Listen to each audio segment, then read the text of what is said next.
Well, we're now going to talk about some of the different laws and violations out there. We've got Michigan Conservation Officers Mark Papineau with us and also Brandon Keith. Fellas, welcome to the show. Thanks. What are some of the most common violations that are out there? Let's say safety zone violations, hunter's orange violations. We get a lot of trespassing issues and tagging violations. Now, you talked about safety zone. We'll go right in order and tell me about the safety zone. Well, in order to hunt in Michigan, you have to be outside of 150 yards or 450 feet from an occupied building or dwelling. That would include a house, a garage, anything that could be occupied, even a horse barn. So you have to be outside of that distance, otherwise you'd have to get permission to hunt inside it. Now, Mark, you talked a little bit about trespassing. Correct. The common thing is being on property, obviously, without permission. People need to keep in mind that farmland doesn't have to be posted, the farmland and adjacent woodlots. If it is posted, there's certain size dimensions, 50 square inches roughly, and 1-inch lettering. The big issue comes in, they're hunting legally on one property and they shoot a deer or an animal and it runs onto that property. Do they have a legal right to retrieve that animal? Big question out there. And the answer is no, unless they have permission from that property owner. If without that permission, they'd be trespassing if they went on that property to retrieve that animal. So really, as you're hunting, and if you're hunting near somebody's line, it would probably be a good idea to talk to that other landowner in case something like this happens. Correct.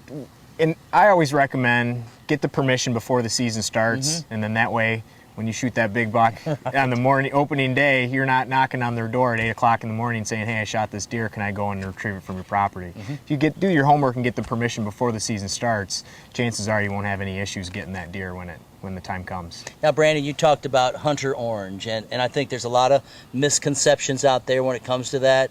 People, some people say I got to be all totally in orange, I got to be half in orange, I got to have just a hat, just a vest. How does it work?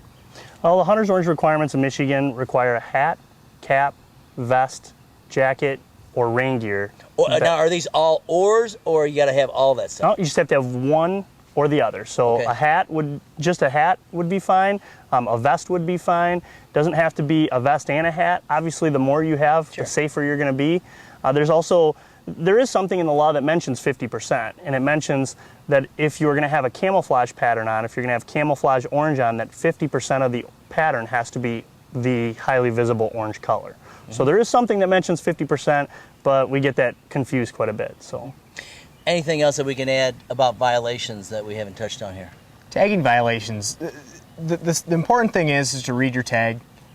If you're hunting deer, you got to remember in the excitement of things that you've got to remember to validate the date that you killed the animal, notch out the antler points on it and the sex of the animal, and immediately attach that to the deer.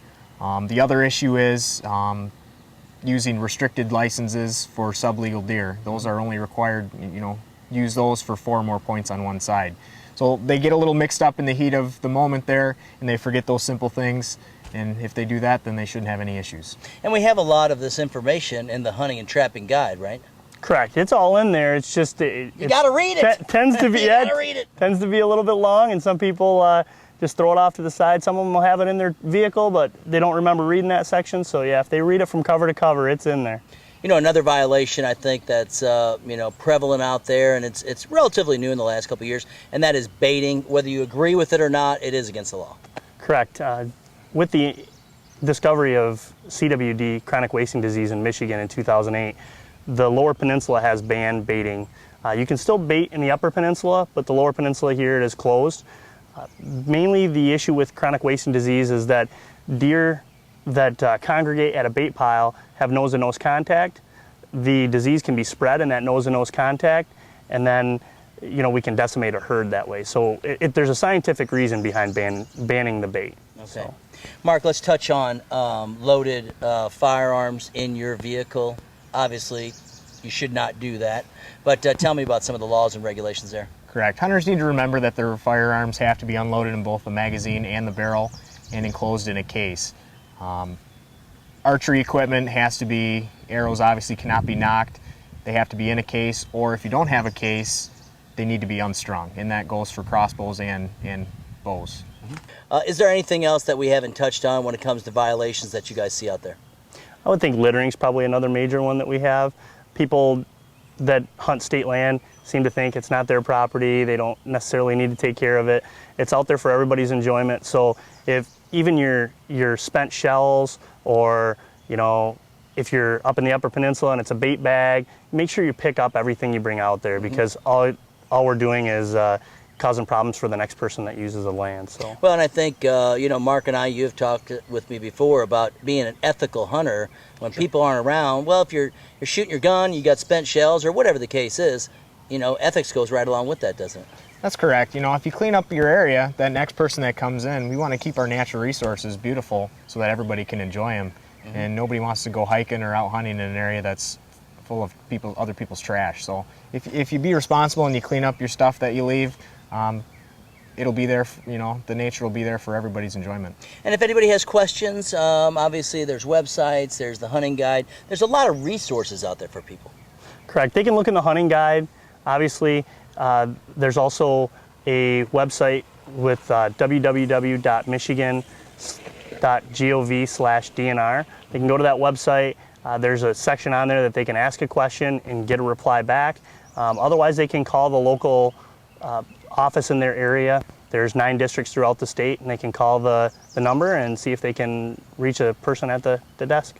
All right, and on the Big Buck Pole, we've got our website, and we have a lot of people out there that do the blogs and the forums and all that type of stuff. So if you have a question for the DNR, for any of the conservation officers, email it to us, and we'll get you guys back and get our questions answered. Excellent. All right, thanks for being with us. Thank you. Brandon Keefe and Mark Thanks. Papineau, Michigan Conservation Officers, here as we continue to do segments with the Michigan DNRE, trying to inform you about what's going on throughout the state of Michigan. You're watching the Big Buck Pole.